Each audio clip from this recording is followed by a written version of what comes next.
ఎవరి కంట్ల పడకుండా నేను వెళ్ళిపోతున్ననే.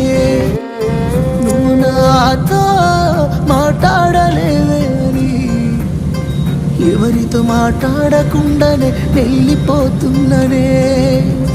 నువ్వు ఈ లోకంలో లేనలేవే అని నేను ఈ లోకాన్ని వదిలేసిపోతున్ననే.